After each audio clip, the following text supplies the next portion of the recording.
నమస్కారం NPV news కి స్వాగతం. హెడ్లైన్ చూద్దాం.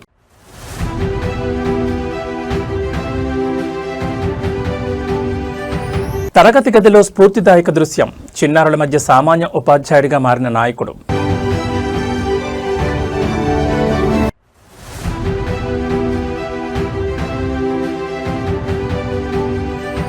ఇప్పుడు మేమే ప్రైవేట్ వాళ్ళని ఎగతాళి చేసే స్టేజ్కి వచ్చాం. ప్రభుత్వ పాఠశాల విద్యార్థిని పవర్ఫుల్ కామెంట్స్.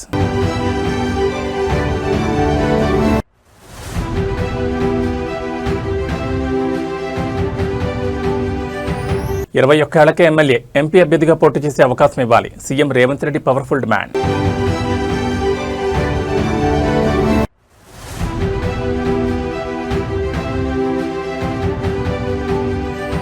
బీఆర్ఎస్ పవర్ఫుల్ నేత పెద్దిరెడ్డి సుదర్శన్ రెడ్డి ఆరోగ్య పరిస్థితి నిలకడ.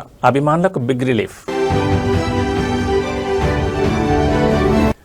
ఇక డీటెయిల్స్ చూస్తే బడీడి పిల్లలకు చదువుతో పాటు స్ఫూర్తి నింపే ఒక mind blocking and wonderful event నగరంలో అందరి దృష్టిని ఆకర్షించింది.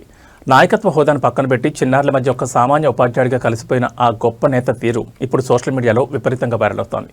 తరగతి గదిలోకి అడుగుపెట్టి పిల్లలతో స్నేహపూర్వకంగా ముచ్చటించడం, వారు చదువులో చూపుతున్న ప్రగతిని స్వయంగా పరీక్షించి తెలుసుకోవడం, ప్రతిభ చూపిన విద్యార్థులకు మైండ్ బ్లాకింగ్ రీతిలో అభినందనలు తెలపడం అక్కడున్న వారందరినీ మంత్రముగ్ధులు చేసింది.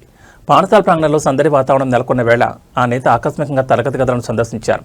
తరగతి గదిలో విద్యార్థుల మధ్య కూర్చుని వారు పుస్తకాలు చదువుతున్న తీరును గమనిస్తున్న విధానాన్ని అత్యంత శ్రద్ధతో పరిశీలించారు.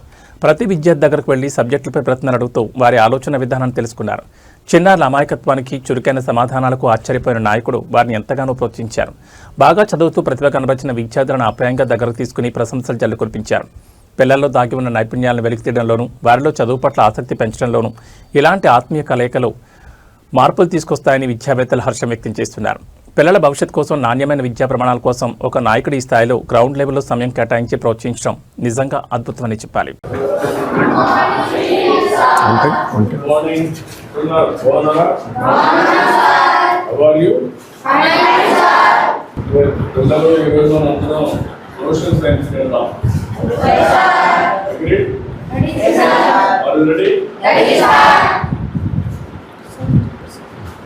సోషల్ సైన్స్ లో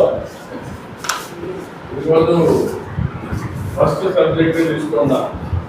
నేను కూడా కొత్త టీచర్ ఈరోజు రిక్రూట్ అయ్యాను కాబట్టి నాకు కూడా అందరితో రావాలి కష్టం. కాబట్టి ఫస్ట్ ఇండియా సైన్స్ అండ్ లొకేషన్కి వెళ్దాం. అందరి కావాలో అగ్రీ? అందరూ చదువుకున్నారా? క్లాస్ అయిందా? Okay. India and the world. నేను కూడా కొత్త మీ పాఠాలకి, కాబట్టి ఇక్కడ మీరు నా దగ్గర ముందున్నారు, చదువుకున్నారు. ఇక్కడ వచ్చి ఇండియా అండ్ ది వరల్డ్ తీసుకెళ్దాం. ఇక్కడ క్వశ్చన్ మీరు చూస్తే ఈ Indian peninsula divides the Indian ocean into 2 seas. What is the question? ఎంత మీకు టైం ఎంత కావాలి? 40 ఆగ్రా సార్, 40 సార్, 40. 20 ఓకే. మీకంటే కూడా మీ మంత్రి గారు కొంచెం లేజీగా ఉన్నారు. ఓకే, 40 పెట్టుకుందాం. మంత్రి గారు ఆదేశారు సార్.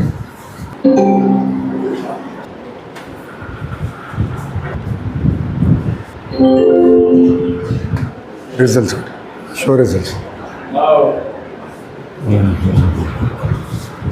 అమ్మ పేర్లు కూడా.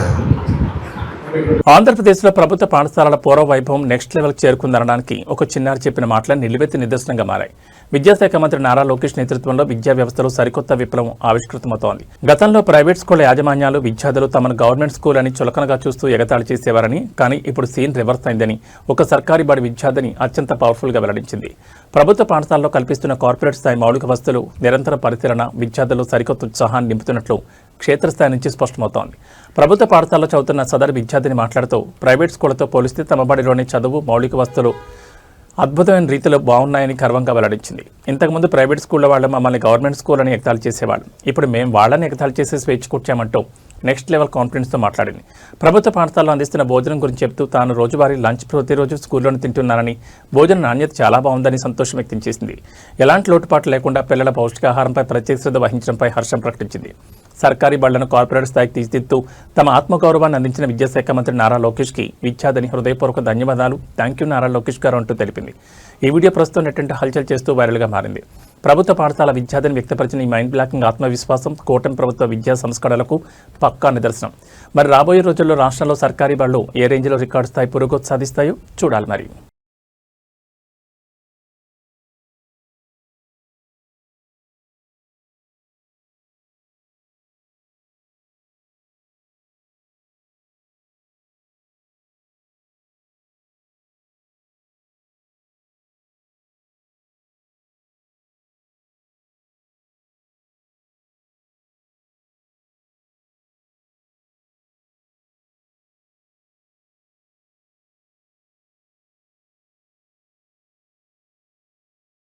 భారతీయ రాజకీయాల్లో నెక్స్ట్ లెవెల్ సంచలనానికి తెలంగాణ వేదికైంది. దేశ భవిష్యత్తును నిర్మించే జన్జీ యువత చట్టసభల్లో అడుగుపెట్టేలా ఎమ్మెల్యే, ఎంపీ స్థానాలకు పోటీ చేసే కనీస వయోపరిమితిని 25 ఏళ్ల నుంచి 21 ఏళ్లకు తగ్గించాలని ముఖ్యమంత్రి రేవంత్ రెడ్డి డిమాండ్ చేశారు. నీట్ పరీక్షల లీకేజీలు, యువత ఆత్మహత్యలకు నిరసనగా యువతే దేశం, దేశమే యువత పేరుతో పీవీ మార్గ్లోని పీపుల్స్ ప్లాజా నుంచి ఇందిరాగాంధీ విగ్రహం వరకు నిర్వహించిన మెగా కొవ్వొత్తుల ర్యాలీలో డిప్యూటీ సీఎం భట్టి విక్రమార్క మంత్రులతో కలిసి రేవంత్ రెడ్డి పాల్గొన్నారు. ర్యాలీ అనంతరం వేలాది మంది విద్యార్థులు యువతను ఉద్దేశించి సీఎం రేవంత్ రెడ్డి ప్రసంగించారు. 21 ఏళ్లకు కలెక్టర్లు, ఎస్పీలు అవుతున్న యువతకు ప్రజాప్రతినిధులు అయ్యే అర్హత ఎందుకు ఉండకూడదని సీఎం ప్రశ్నించారు. చట్టసభలకు 21 ఏళ్లకు, రాజ్యసభకు 25 ఏళ్లకు పోటీ చేసేలా పార్లమెంట్ రాజ్యాంగ సవరణ చేయాలని డిమాండ్ చేశారు. 21 ఏళ్ల నిండిన యువతే విద్యాశాఖ, ఐటీ శాఖలకు మంత్రులైతే ఈ దేశ ముఖచిత్రమే మారుతుందన్నారు. ఈ డిమాండ్ను కేవలం మాటలకే పరిమితం చేయకుండా ఆగస్టు మొదటి వారంలో తెలంగాణ శాసనసభ, శాసనమండలి ప్రత్యేక సమావేశాలు ఏర్పాటు చేసి తీర్మానం ఆమోదిస్తామని వెల్లడించారు. ఈ తీర్మానాన్ని కేంద్ర ప్రభుత్వానికి, ప్రధాని నరేంద్ర మోడీకి పంపి పార్లమెంట్లో బిల్లు ఆమోదం పొందే వరకు పోరాడతామని మాటిచ్చారు. మాజీ ప్రధాని రాజీవ్ గాంధీ 61వ రాజ్యాంగ సవరణ ద్వారా ఓటు హక్కును 21 నుంచి 18 ఏళ్లకు తగ్గించారని, పివి నరసింహారావు స్థానిక సంస్థల్లో పోటీకి 21 ఏళ్లకే అవకాశం ఇచ్చారని గుర్తు చేశారు. జర్మనీ, బ్రిటన్లలో 18 ఏళ్లకే పోటీ చేసే హక్కుందని, సింగపూర్లో 21 ఏళ్లకు ప్రధాని కూడా అయ్యే అవకాశం ఉన్నప్పుడు భారత్లో ఎందుకు ఉండకూడదని ఆయన స్టైల్లో నిలదీశారు. దేశంలో 30% ఉన్న జెన్జీ యువతకు చట్టసభల్లో కనీసం 1% ప్రాతినిధ్యం కూడా లేకపోవడం ఆందోళనకరమని సీఎం రేవంత్ పేర్కొన్నారు. జెన్జీ వెలువ ఇంతటితో ఆగకూడదని, రాబోయే రోజుల్లో యువత గళం వినిపించడానికి తామంతా బాధ్యత తీసుకుంటామని భరోసా ఇచ్చారు. దేశ భవిష్యత్ అయిన జంజీ యువత కోసం సీఎం రేవంత్ రెడ్డి చేసిన ఈ డిమాండ్ ఇటు జాతీయ స్థాయిలో, అటు పొలిటికల్ సర్కిల్లో తీవ్ర మైండ్ బ్లాకింగ్ చర్చకు దారితీస్తుంది. మరి ఆగస్టులో తెలంగాణ అసెంబ్లీలో చేయబోయే ఈ మెగా తీర్మానంపై కేంద్ర ప్రభుత్వం ఏ విధంగా స్పందిస్తుందో చూడాలి. మరి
తెలంగాణ మాజీ ఎమ్మెల్యే, బీఆర్ఎస్ పవర్ఫుల్ నేత పెద్దిరెడ్డి సుదర్శన్ రెడ్డి ఆరోగ్య పరిస్థితికి సంబంధించి ఆసుపత్రి వర్గాల నుంచి ఒక బిగ్ రిలీఫ్ న్యూస్ వెలువడింది. గత కొన్ని రోజులుగా తీవ్రమైన న్యూమోనియా వ్యాధితో బాధపడుతూ ఆసుపత్రిలో తీవ్ర నిఘా విభాగంలో చికిత్స పొందుతున్న ఆయన శరీరం వైద్యానికి సహకరించగా తీవ్ర ఇబ్బందికర పరిస్థితి నెలకొంది. ఓ దశలో హార్ట్ బీట్ మందగించి ఆందోళన కలిగించినప్పటికీ నిపుణులైన వైద్య బృందం చేసిన ప్రయత్నాలతో ఆయన హార్ట్ బీట్ తిరిగి వచ్చినట్లు సమాచారం అందుతోంది. ప్రస్తుతం ఆయన ఆరోగ్య పరిస్థితి నిలకడగా ఉందని వైద్యులు ప్రకటించడంతో అభిమానులు, పార్టీ శ్రేణులు ఊపిరి పీల్చుకుంటున్నారు. వరంగల్ ఉమ్మడి జిల్లా రాజకీయాల్లో పవర్ఫుల్ నేతగా ఉన్న పెద్దిరెడ్డి సుదర్శన్ రెడ్డి ఆరోగ్యంపై హైదరాబాద్ నిపుణులైన వైద్యుల టీం నిరంతరం పర్యవేక్షిస్తోంది. గత కొద్ది రోజులుగా న్యూమోనియా ఇన్ఫెక్షన్ ఊపిరితిత్తులను తీవ్రంగా దెబ్బతీయడంతో పెద్దిరెడ్డి సుదర్శన్ రెడ్డి శరీరం ఇతర అవయవాల పనితీరుకు సహకరించలేదని ఆసుపత్రి వర్గాలు వెల్లడించాయి. దీంతో ఆయన్ను కాపాడేందుకు వైద్యులు ఎమర్జెన్సీ ట్రీట్మెంట్ అందించారు. చికిత్స అందిస్తున్న సమయంలో తీవ్ర ఒత్తిడికి గురైన ఆయన గుండె స్పందనలపై వైద్యులు నిరంతరం దృష్టి పెట్టారు. సమర్థవంతమైన అత్యవసర చికిత్స ద్వారా ఆయన హార్ట్ బీట్ తిరిగి రావడంతో ఒక పెద్ద గండం గడిచినట్లయింది. ప్రైమరీ అంజో చేసినాము, వారు కార్డియాక్ ఫంక్షన్ రిగైన్ అయినారు. విన్నారా? ఇప్పుడు సిటీ స్కాన్ తీసి ఇతర ఎగ్జామ్స్ చేసి ఆర్ఐసీలో వెంటిలేటర్ మీద ఉంచుతున్నాము. ఇంతకు ముందు వచ్చిన వదంతులు ఏదైతే ఉన్నాయో వారు జరిగిపోయినారని అది అసత్యము. మీరు దయచేసి వారు బ్రతికే ఉన్నారు, వారు ట్రీట్మెంట్ ఉన్నారని చెప్పగలరు. తదుపరి వారి ఆరోగ్య పరిస్థితి వెంటనే తెలియజేస్తారు. Thank you. దేశవ్యాప్తంగా నీట్ పరీక్ష రచ్చ విద్యార్థుల ఆందోళన నడుమ కేంద్ర విద్యాశాఖ మంత్రి ధర్మేంద్ర ప్రధాన్ తన పదవికి రాజీనామా చేయడం రాజకీయ వర్గాల్లో తీవ్ర చర్చనీయాంశమైంది. ఇదే అంశాన్ని వేదికగా చేసుకుని ఆంధ్రప్రదేశ్ పొలిటికల్ డెస్క్ వేడెక్కింది. రాష్ట్రంలో నిర్వహించిన డిఎస్సీ పరీక్షల్లో సైతం తీవ్ర అక్రమాలు, లోపాలు జరిగాయని, అందుకు సంబంధించిన సాక్ష్యాలు కూడా బయటకొచ్చాయని వైఎస్ఆర్సీపీ నేత వరదు కళ్యాణి ఆరోపించారు. కేంద్ర విద్యాశాఖ మంత్రి రాజీనామాతో ఏపీ రాజకీయాల్లో డిఎస్సీ వ్యవహారం మరోసారి తీవ్ర ఘర్షణకు దారితీసింది. నీటి అక్రమాలపై దేశవ్యాప్తంగా వ్యక్తమైన నిరసనలకు బాధ్యత వహిస్తూ ధర్మేంద్ర ప్రధాన్ త్యాగం చేయడం ఆయన రాజకీయ విలువలకు అద్దం పడుతోందని ప్రతిపక్షం పేర్కొంది. ఇదే తరహాలో ఏపీలో లక్షలాది మంది నిరుద్యోగుల భవిష్యత్తు కూడుకున్న డిఎస్సీలో అక్రమాలు వెలుగుచూశాయని విమర్శించారు. డిఎస్సీ పరీక్షల నిర్వహణలో వైఫల్యాలు, అక్రమాలపై ఆధారాలున్నప్పటికీ విద్యాశాఖ మంత్రి నారా లోకేష్ మౌనం వహించడం సరికాదని వరదు కళ్యాణి ఆరోపించారు. తక్షణమే నారా లోకేష్ తన పదవికి రాజీనామా చేసి నైతికతను చాటుకోవాలని డిమాండ్ చేశారు. డిఎస్సీని ఎంతో పారదర్శకంగా నిరుద్యోగులకు న్యాయం జరిగేలా పూర్తి చేశామని కూటమి ప్రభుత్వం చెప్తుండగా ప్రతిపక్షాలు చేస్తున్న ఈ డిమాండ్లపై మంత్రి నారా లోకేష్ మరియు అధికార టీడీపీ వర్గాలు ఏ విధంగా స్పందిస్తాయన్నది ఆసక్తికరంగా మారింది. కేంద్ర విద్యాశాఖ మంత్రి రాజీనామా శాఖ ఇప్పుడు ఏపీ విద్యాశాఖ కూడా తాకింది. అందరికీ నమస్కారం. నీట్ పరీక్ష పేపర్ లీకేజ్ వ్యవహారంలో దానికి నైతిక బాధ్యత వహించి కేంద్ర విద్యాశాఖ మంత్రి అయిన ధర్మేంద్ర ప్రధాన్ గారు రాజీనామా చేయడం జరిగింది. ఇది అతని రాజకీయ విలువలకు అద్దం పడుతూ ఉంది. మరి ఈ ఆంధ్రప్రదేశ్ రాష్ట్రంలో డిఎస్సిలో అక్రమాలు జరిగాయని సాక్ష్యాధారాలతో సహా ప్రజల ముందు వైఎస్ఆర్ కాంగ్రెస్ పార్టీ పెట్టడం జరిగింది. అలాగే డిఎస్సి అభ్యర్థులు రోడ్డెక్కి ఆందోళనలు కూడా చేయడం జరిగింది. దీనికి నైతిక బాధ్యత వహించి ఈ ఆంధ్రప్రదేశ్ రాష్ట్ర విద్యాశాఖ మంత్రి అయిన లోకేష్ గారు ఎందుకు రాజీనామా చేయట్లేదు? ఈ డిఎస్సి పరీక్ష విషయం తీసుకుంటే డిఎస్సి పరీక్ష పేపర్ తయారీ అనేది ఒక సంస్థ చేతిలో, అలాగే పరీక్ష నిర్వహణ అనేది మరో స్వాతంత్ర సంస్థ చేతిలో పెట్టాల్సిన బాధ్యత ప్రభుత్వం మీద ఉంటే రెండూ కూడా ఒకే అధికారి పరిధిలో పెట్టడం జరిగింది. ఎస్సీఈఆర్టీలో పనిచేస్తున్న ఒక అవుట్ సోర్సింగ్ ఉద్యోగి అయిన నవీన్ కు కృష్ణా జిల్లా ఫస్ట్ రావడం జరిగింది. అంటే ఖచ్చితంగా పేపర్ లీకేజ్ జరిగింది అనేది స్పష్టమవుతూ ఉంది. అందువలనే నవీన్ ని కౌన్సిలింగ్ లో పక్కన పెట్టడం జరిగింది.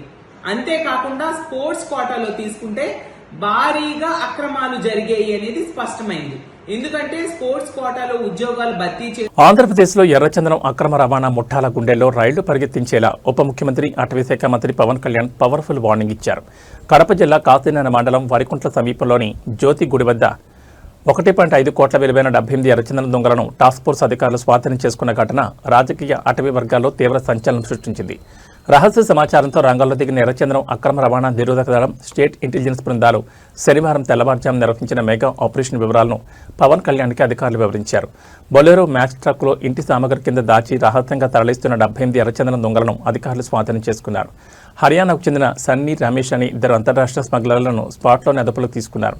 విచారణలో జ్యోతి ఫారెస్ట్ బీట్ ఆఫీసర్గా పనిచేస్తున్న మల్లికార్జునుడు ఈ అక్రమ రవాణా ముఠాకు పక్కగా సహకరిస్తున్నట్లు తేలడంతో అతన్ని కూడా అధికారులు అరెస్ట్ చేశారు.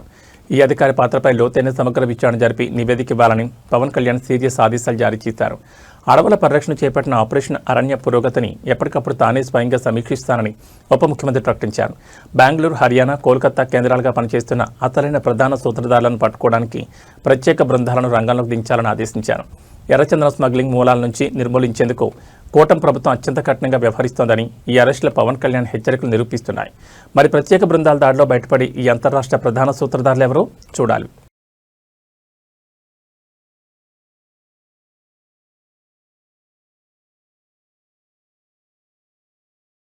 కృష్ణా, భీమా నదులపై కర్ణాటక ప్రభుత్వం అక్రమంగా నిర్మిస్తున్న ప్రాజెక్టుల వల్ల ఉమ్మడి మహబూబ్నగర్ జిల్లా తీవ్రంగా నష్టపోయే ప్రమాదం ఉందంటూ గులాబీ నేతలు క్షేత్రస్థాయి పోరాటానికి శ్రీకారం చుట్టారు.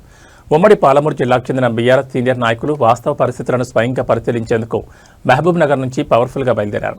కర్ణాటక ప్రభుత్వ వైఖరిని ఎండగడుతూ బీఆర్ఎస్ ప్రజాప్రతినిధులు క్షేత్రస్థాయికి వెళ్లి పక్కా సమాచారాన్ని సేకరించేందుకు ప్లాన్ చేశారు.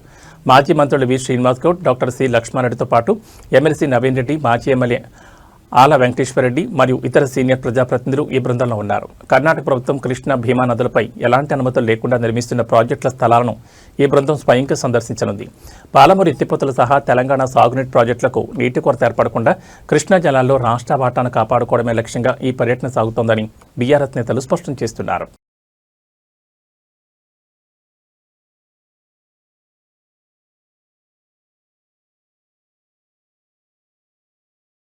ఆంధ్రప్రదేశ్లోని కాకినాడ జిల్లా తుని మండలంలో ఒళ్లు గగురు పొడిచి తీవ్ర గుండెకోత గురిచేసే షాకింగ్ ఘటన పరిణామం కలకలం రేపుతోంది. 2 ఏళ్ల పసిపాప జ్ఞానేశ్వరి అదృశ్యమై నేటికి ఏకంగా 50 రోజులు గడుస్తున్నా ఎలాంటి ఆచూకీ లభించకపోవడం స్థానికులను తీవ్రంగా కలిచివేస్తోంది.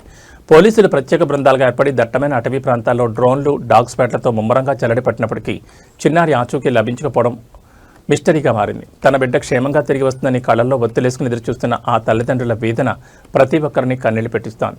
తుని మండలంలో చోటు చేసుకుని ఈ చిన్నారి అదృశ్యం కేసుపై పోలీసులు సవాల్గా తీసుకుని అన్ని కోణాల్లో పవర్ఫుల్గా దర్యాప్తును వేగవంతం చేశారు. చిన్నారి గల్లంతైన ప్రాంతం నుంచి సమీపంలోని అటవీ ప్రాంతాల వరకు పోలీసులు ప్రత్యేక బృందాలుగా విడిపోయారు.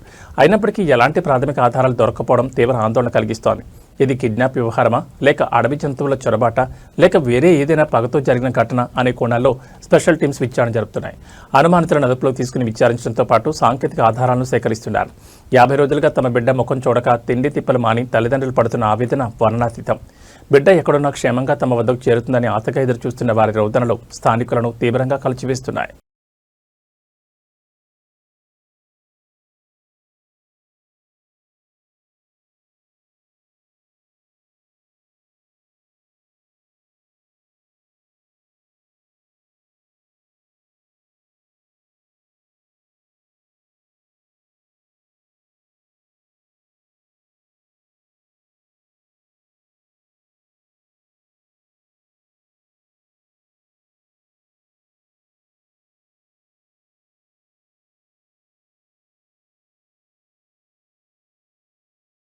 హైదరాబాద్ నగరంలో బ్యాంకింగ్ సేవలు, ఏటీఎంల వద్ద భద్రత ఏ స్థాయిలో ఉందో అద్దం పట్టేలా ఒక విచిత్రమైన ఆందోళనకరమైన ఘటన వెలుగులోకి వచ్చింది.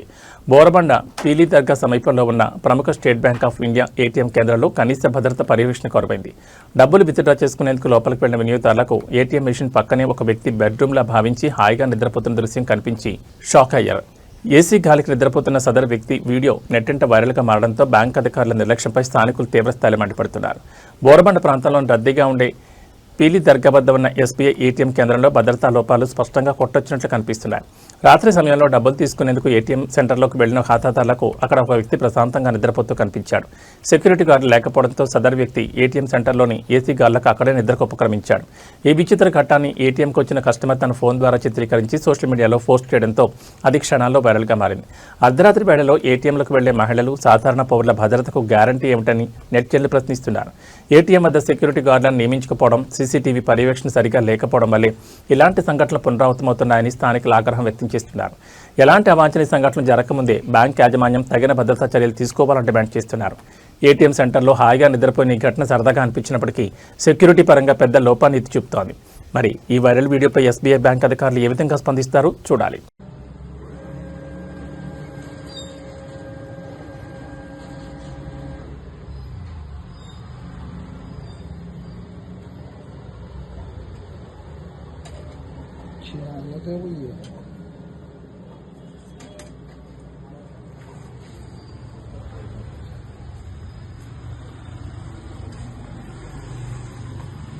ये एटीएम वहाँ के हाईटेक सिटी के पास का है। తెలుగు చిత్రసీమలో కష్టాల్లో ఉన్న తోటి నటులకు, ఆపదలో ఉన్న సినీ కార్మికులకు అండగా నిలవడంలో మెగాస్టార్ చిరంజీవి ఇప్పుడు ముందుంటారు. తాజాగా బ్రెయిన్ స్ట్రోక్తో తీవ్ర అనారోగ్యానికి గురై ఆసుపత్రిలో అత్యవసర చికిత్స పొందుతున్న నటుడు రమేష్ కుటుంబానికి చిరంజీవి అభయమిచ్చారు. హైదరాబాద్లోని అపోలో ఆసుపత్రిలో చికిత్స పొందుతున్న రమేష్ హెల్త్ కండిషన్పై ఆయన నిరంతరం దృష్టి పెట్టారు. ఆసుపత్రి సీనియర్ డాక్టర్ సుబ్బారెడ్డితో ఫోన్లో తరచుగా మాట్లాడుతున్న చిరంజీవి చికిత్సకు సంబంధించి ఎలాంటి లోటుపాట్లు రాకుండా ప్రత్యేక శ్రద్ధ తీసుకుంటున్నారు. నటుడు రమేష్ ఆరోగ్య పరిస్థితి క్లిష్టంగా మారిన తరుణంలో మెగాస్టార్ చూపించిన పెద్ద మనసు సినీ వర్గాల్లో తీవ్ర ప్రశంసలు అందుకుంటోంది. నటుడు రమేష్ ఆరోగ్యంపై అపోలో ఆసుపత్రి వైద్యుడు డాక్టర్ సుబ్బారెడ్డితో చిరంజీవి ఎప్పటికప్పుడు మాట్లాడుతూ హెల్త్ బులెటిన్ను పర్యవేక్షిస్తున్నారు. అత్యుత్తమ వైద్య సేవలు అందించాలని కోరారు. రమేష్ కుటుంబానికి ఎలాంటి ఆర్థిక లేదా వైద్యపరమైన ఇబ్బందులు కలగకుండా చికిత్సకు అవసరమైన అన్ని విధాల సహాయం అందేలా స్వయంగా చిరంజీవి బాధ్యత తీసుకున్నారు. అంతేకాకుండా రాష్ట్ర ప్రభుత్వ ఆరోగ్య బీమా పథకం ద్వారా కూడా బాధితునికి అవసరమైన పూర్తి వైద్య సహాయం సమకూరేలా ప్రభుత్వానికి సిఫారసు చేస్తానని చిరంజీవి రమేష్ కుటుంబ సభ్యులకు భరోసా ఇచ్చారు. ఆపద సమయంలో తక్షణమే స్పందించి నటుడు రమేష్కి కొండంత అండగా నిలిచిన మెగాస్టార్ చిరంజీవి దాతృత్వంపై సినీ ప్రేక్షకులు అభిమానులు హర్షం వ్యక్తం చేస్తున్నారు.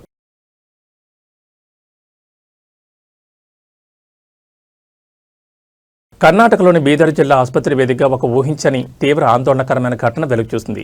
బీదర్ బిరిమ్స్ జిల్లా ఆసుపత్రి ఎమర్జెన్సీ వార్డులోకి ఇద్దరు యువకులు మధ్యలో ఏకంగా తమ మోటార్ బైక్తో లోపలికి దూసుకెళ్లడం తీవ్ర కలకలం రేపింది. అత్యవసర చికిత్స పొందుతున్న రోగులు, విధుల్లో ఉన్న వైద్యులు, నర్సులు ఈ విపరీతమైన దృశ్యాన్ని చూసి భయంతో పరుగులు తీశారు.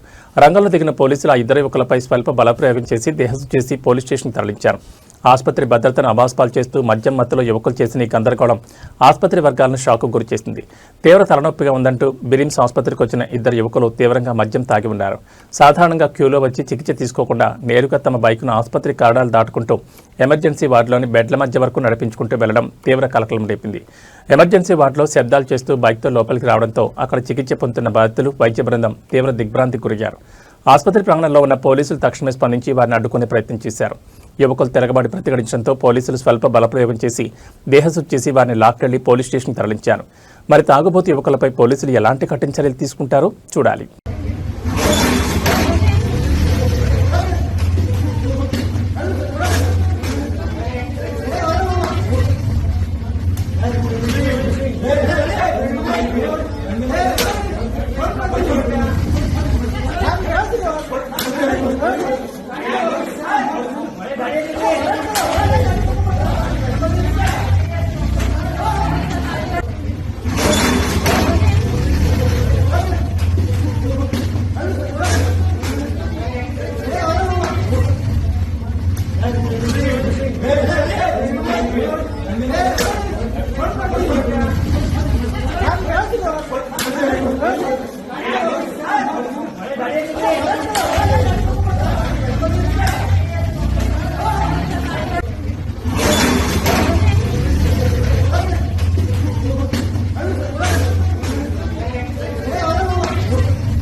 హైదరాబాద్ నగరంలోని కూకట్పల్లి మెట్రో స్టేషన్ వద్ద ఆదివారం ఉదయం చోటు చేసుకున్న ఘోర రోడ్డు ప్రమాదం స్థానికంగా తీవ్ర విషాదాన్ని నింపింది. ఆదివారం లీవ్ కావడంతో ఎంతో ఉత్సాహంగా స్నేహితులతో కలిసి బైక్పై క్రికెట్ ఆడేందుకు వెళ్తున్న మైనర్లను వేగంగా వచ్చిన ఒక లారీ ఘోరంగా ఢీకొట్టింది. ఈ ప్రమాదంలో తీవ్ర గాయాల పాలై మహేష్, లక్ష్మీ తేజ్ అనే ఇద్దరు బాలురు అక్కడికక్కడే ప్రాణాలు కోల్పోవడం గుండెలను పిండేస్తోంది. తీవ్రంగా గాయపడిన మరో మైనర్ను తక్షణమే అంబులెన్స్లో ఆసుపత్రికి తరలించారు. సెలవు రోజున సరదాగా ఆటలాడుకునేందుకు ఇళ్ల నుంచి బయలుదేరిన పతిపాపల ప్రాణాలను లారీ రూపంలో వచ్చిన మృత్యు కబళించింది. మహేష్, లక్ష్మీ తేజ్ మరియు వారి స్నేహితులు ఆదివారం ఉదయాన్నే బైక్పై క్రికెట్ మ్యాచ్ ఆడేందుకు బయలుదేరారు. కూకట్పల్లి మెట్రో స్టేషన్ వద్దకు చేరుకోగానే వెనుక నుండి వచ్చిన వేగవంతమైన లారీ వీరి బైకును పవర్ఫుల్గా ఢీకొట్టింది. ఈ ప్రమాద తీవ్రతకు మహేష్, లక్ష్మీ తేజ్ అక్కడికక్కడే విగతజీవులుగా మారగా బైక్పై ఉన్న మరో బాలుడు తీవ్రంగా గాయపడ్డాడు. సమాచారం అందుకున్న పోలీసులు సంఘటనా స్థలాన్ని చేరుకుని గాయపడిన బాలుడిని అత్యవసర చికిత్స నిమిత్తం ఆసుపత్రికి తరలించారు.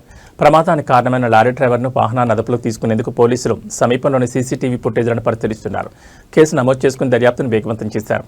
సెలవు రోజున సరదాగా గడపాల్సిన మైనర్లు రోడ్డు ప్రమాదంలో బలైపోవడం ఆయా కుటుంబాల్లో తీరని శోకాన్ని నింపింది.